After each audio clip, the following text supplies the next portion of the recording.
우리가 신앙생활에 나아가면서 또 우리 어제 새벽 말씀에서도 말씀드렸지만 회개라고 하는 단어가 있습니다. 회개. 이 회개라고 하는 단어의 뜻은 내가 가던 방향에서 180도 되돌아서는 것입니다. 즉 정반대 길로 가는 것이죠. 즉 죄를 지어서 하나님 앞에서 멀어졌던 인생이 180도 방향을 바꾸어서 회개하고 하나님께 가까이 나아가는 것, 죄의 용서를 구하고 하나님 앞에 가까이 나아가는 것, 그게 바로 회개의 의미가 된다라고 하는 것입니다. 이 회개라고 하는 단어가 중요한 이유는요, 회개만이 진노하신 하나님을 다시 사랑의 하나님으로, 긍휼의 하나님으로 만날 수 있는 유일한 길이기 때문입니다. 하나님과 등지고 하나님과 반대 방향으로 끝까지 가보십시오. 하나님을 만날 수 없지요. 회개하고 돌아서야 하나님을 대면하게 되고 하나님을 만날 수 있게 된다라고 하는 거예요. 그렇기 때문에 이 회개만이, 내 죄를 하나님 앞에 용서를 구하는 그 회개만이 하나님을 다시 만날 수 있는 은혜가 된다라고 하는 거예요. 회개 없이는 하나님의 심판을 피할 수 없고 하나님을 다시 사랑으로 만날 수 없게 된다라고 하는 것입니다. 그렇기 때문에 여러분들, 우리는 성경을 읽어 나아갈 때 이 하나님의 사랑이 어떤 부분에서 탁탁 나타나고 보여지는지 우리가 잘 살펴보면서 성경을 읽어 나아가야 되는데, 요엘서 말씀은 무엇이라고 말씀드렸습니까? 하나님께서 특별히 남유다를 향해서 진노의 마음을 품으시지 않습니까? 그들을 심판하시기로 하지 않습니까? 바벨론 포로로 만들지 않으십니까? 이스라엘은 완전히 망해버리고 없어지게 되는 거죠. 근데 거기에서 어떻게 다시 돌아올 수 있을까라고 하는 것, 그게 바로 요엘은 앞부분에서 하나님 앞에 회개하라고, 유다 백성들에게 회개를 요청하지 않습니까? 그 하나님의 회개의 요청에 합당하게 진짜 하나님 앞에 회개하고 돌아섰을 때 어떤 일들이 일어나게 되는지 요엘은 우리에게 그것을 알려주고 있다라고 하는 거예요. 아, 회개 전과 회개 후가 이렇게 달라지는구나라고 하는 걸 우리가 오늘 말씀을 통해서 특별히 발견할 수가 있습니다. 그런데 그 회개 후에 하나님께서 유다 백성들을 찾아와 주실 때 그 나타나는 표현이 있습니다. 성경 속에 보면 딱 열쇠구시를 해주는 표현들이 있습니다. 아, 하나님이 돌아와 주셨구나. 하나님이 다시 얼굴을 돌리셨구나. 하나님이 다시 손 내밀어 주시기 시작했구나. 그것을 딱딱 보여주는 표현, 단어가 있다라고 하는 거예요. 오늘 말씀에 보면은 그것이 세 가지가 나옵니다. 그때에, 그런즉, 그 후에. 이 세 표현이 나옵니다. 제일 먼저 그때라고 하는 표현, 우리 18절에서 어떤 의미를 갖고 있는지 한번 살펴보십시다. 자, 요엘서 2장 18절 우리 같이 크게 읽습니다. 자, 시작. 그때에 여호와께서 자기의 땅을 극진히 사랑하시어 그의 백성을 불쌍히 여기실 것이라. 아멘. 자, 그때라고 하는 말을, 그리고 그것이 나온 다음에 뭐라고 말합니까? 여호와께서 자기의 땅을 극진히 사랑하셔서 이렇게 행해 나아가신다라고 말하고 있습니다. 그때라고 하는 표현이 나오자마자 어제 하나님의 심판의 말씀과는 전혀 다른 내용이 나오고 있다라고 하는 거죠. 그때에 하나님께서 유다 백성들을 극진히 사랑하셔서 이스라엘 백성들에게 주셨던 그 땅을 극진히 사랑하셔서 그 백성을 불쌍히 여길 것이라, 이렇게 말합니다. 그때라고 하는 건 시기를 말하지요. 이 시기를 말하는 그때라고 하는 게 무엇을 의미합니까? 바로 12절 말씀, 여러분 앞에 있는 말씀 보시면 하나님 앞에 모여 금식하고 애통하고 마음을 찢으며 회개하면, 우리가 어제 새벽 말씀에 그 마음을 찢는 것 살펴보았죠.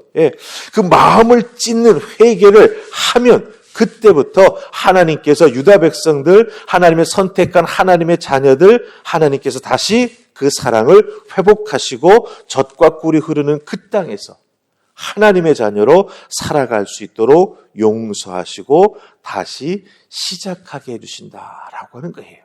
그래서 19절부터는 다시 하나님께서 그 땅을 축복하셔서 곡식이 나게 해주시고, 포도주와 기름이 풍성해질 수 있도록, 예.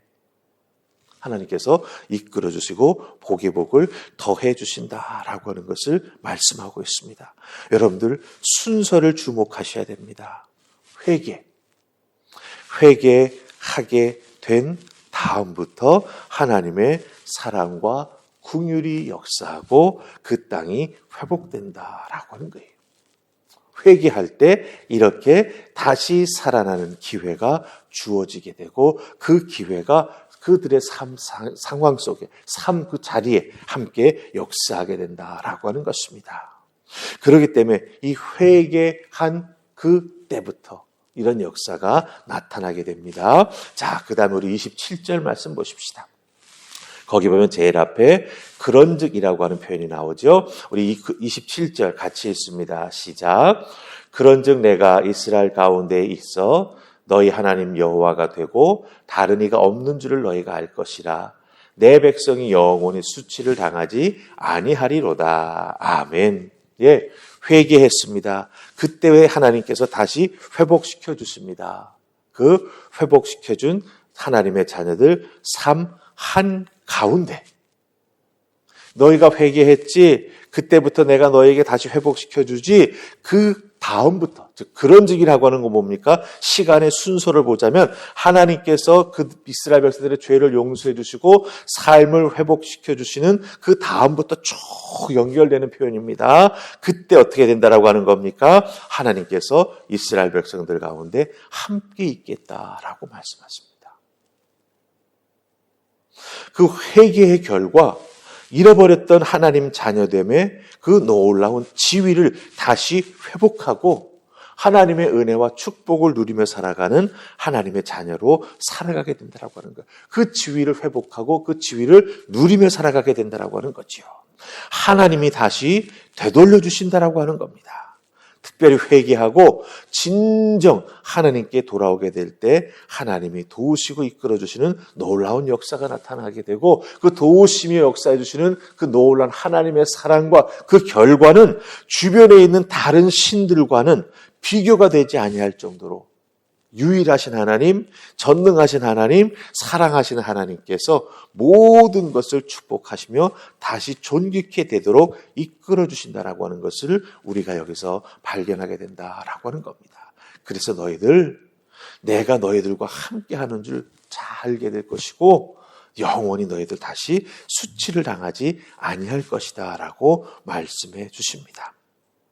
이렇게 하나님께는 회개하는 자들을 사랑하시고 회복시켜 주시려고 하는 귀한 마음이 있다라고 하는 거죠. 이스라엘을 이렇게 다시 회복시켜 주시는 능력의 하나님은 그 어디에도 없는 유일하신 하나님 되신다라고 하는 것 우리가 여기서 발견합니다. 예, 우리에게도 마찬가지죠. 회개하고 하나님 앞에 돌아갈 때 내 죄를 고백하고 내 죄인됨을 인정하며 하나님의 용서를 구하며 나아갈 때 우리 하나님은 그런즉 우리에게 놀라운 회복의 은혜, 축복의 은혜를 베풀어 주신다라고 하는 것입니다. 자, 그 다음에 28절 보면은 우리가 또 주목해야 될 표현 하나가 나오죠. 제일 앞에 뭐라고 나옵니까? 그 후에라는 표현 나옵니다. 자, 우리 28절 같이 읽으십시다. 자, 시작. 그 후에 내가 내 영을 만민에게 부어주리니 너희 자녀들이 장래일을 말할 것이며 너희 젊은이는 꿈을 꾸며 너희 젊은이는 이상을 볼 것이며. 아멘. 예. 다시 여기서 우리가 주목해야 될 표현은 뭡니까? 그 후에. 그러니까 그때의 그런즉 이것이 다 지나가면서 또 이와 같은 하나님의 은혜가 계속 역사에 나아가는 그 중에 하나님께서 하나님의 자녀들에게 하나님의 영을 부어주십니다. 왜 그 후일까요? 회개하고 그렇죠? 하나님의 회복의 은혜 가운데 믿음 생활해 나아가면서 하나님과 동행하기를 소망하고 하나님의 뜻을 이루어드리기를 원하는 그 간절한 마음들, 성도의 소원들이 그 삶의 자리에 자리 잡게 되거든요. 그 소원들이 삶의 자리에 자리 잡기 시작할 때 하나님은 그 소원을 이루어 나아갈 수 있도록 하나님의 영을 부어주십니다. 근데 우리가 품게 되는 하나님을 위한 소원은 무엇입니까? 내가 잘 먹고 잘 사는 소원이 아니지 않습니까? 하나님을 영화롭게 하고 주의 몸된 교회를 든든히 세우며 또한 죽어져가는 영혼들을 구원하기 위한 소원들을 우리가 마음속에 갖게 되거든요. 그것을 이루어 나아갈 수 있도록 하나님께서 하나님의 영을 부어주신다라고 하는 거예요. 그래서 늘 함께 동행해 주시면서 미래에 대한 두려움, 믿음으로 이겨나아갈 수 있도록 역사해 주시면서 또한 세상의 유혹이나 물질 만능의 우상에 빠지지 않고 이겨나아갈 수 있도록 하나님 한 분만 의지하는 성도의 삶 올곧게 살아갈 수 있도록 하나님의 영을 부어주셔서 그 능력과 성령의 역사 가운데 모든 것을 감당해 나아가고 믿음으로 살아나아갈 수 있도록 성령을 허락해 주신다라고 하는 것입니다. 여러분, 이 성령의 충만함이, 이 성령의 기름 부어주심이 세 번째로 찾아온다라고 하는 걸 잘 기억하셔야 됩니다. 회개한 그때에 그리고 하나님께서 함께 살아 역사하시면서 우리들의 삶을 회복시켜 주시고 축복해 주시면서 마음속에 소원이 생겨나기 시작할 때 성령께서 우리에게 찾아와 주셔서 하나님을 위해 살아갈 수 있도록 그 소원을 이루어갈 수 있도록 능력을 베풀어 주신다라고 하는 것이죠. 여러분들에게도 이와 같은 동일한 은혜가 임할 줄 믿습니다. 하나님 앞에 온전히 회개하시고 하나님께서 여러분의 삶 가운데 살아 역사하시는 은혜를 맛보시면서 하나님을 위해 내가 어떻게 헌신하고 봉사할까 꿈꾸며 소원을 갖게 될 때 우리 하나님께서 성령을 부어주셔서 그 모든 일들을 감당해 나아갈 수 있도록 장래일도 보게 해주시고 꿈도 꾸게 해주시고 이상을 볼 수 있도록 은혜도 베풀어 주시고 권능도 허락해 주시고 성령의 은사도 부어주셔서 모든 것 감당하게 된다라고 하는 것입니다. 중요한 것은 무엇입니까? 회개라고 하는 첫 단추가 제대로 끼워져야 그런즉 하나님의 회복의 은혜 부어주심의 은혜가 나타나게 되고 그 다음에 어떻게 됩니까? 그 후에 성령의 기름 부으심을 통하여 하나님을 위해 뜨겁게 살아가는 우리가 될 수 있다라고 하는 것이죠. 오늘 주신 말씀 다시 한번 여러분들 잘 곱씹어 보시면서 하나님의 은혜와 능력 가운데 살아가시며 하나님께 감사하고 하나님의 소원을 이루어드리는 그런 귀한 하나님의 자녀들 다 되시기를 주님의 이름으로 축복합니다. 아멘. 우리 기도하십시다. 좋으신 하나님, 오늘 주신 말씀 속에서 하나님 앞에 죄 지은 인생들이 회개할 때 어떤 놀라운 역사가 나타나는지 하나하나 보여주시고 깨달아 알게 해주시니 감사합니다. 우리가 말씀을 읽을 때 하나님의 놀라운 역사가 나타날 때 왜 나타나는지 그것이 나타나게 되는 신호가 무엇인지 읽으며 깨달아 알고 분별할 줄 알고 나에게 적용할 줄 아는 그 하늘의 은혜도 또 말씀 묵상의 은혜도 저희들에게 더하여 주시옵소서. 그리하여 진정 성령 충만한 믿음의 사람으로 살아가며 하나님께 영광 돌리는 하나님의 자녀 되기를 소원합니다. 주여 오늘도 도와주시옵소서. 우리들 삶에 우리 주님 주인 되어 주실 줄 믿사옵고 예수님 이름으로 기도하옵나이다. 아멘.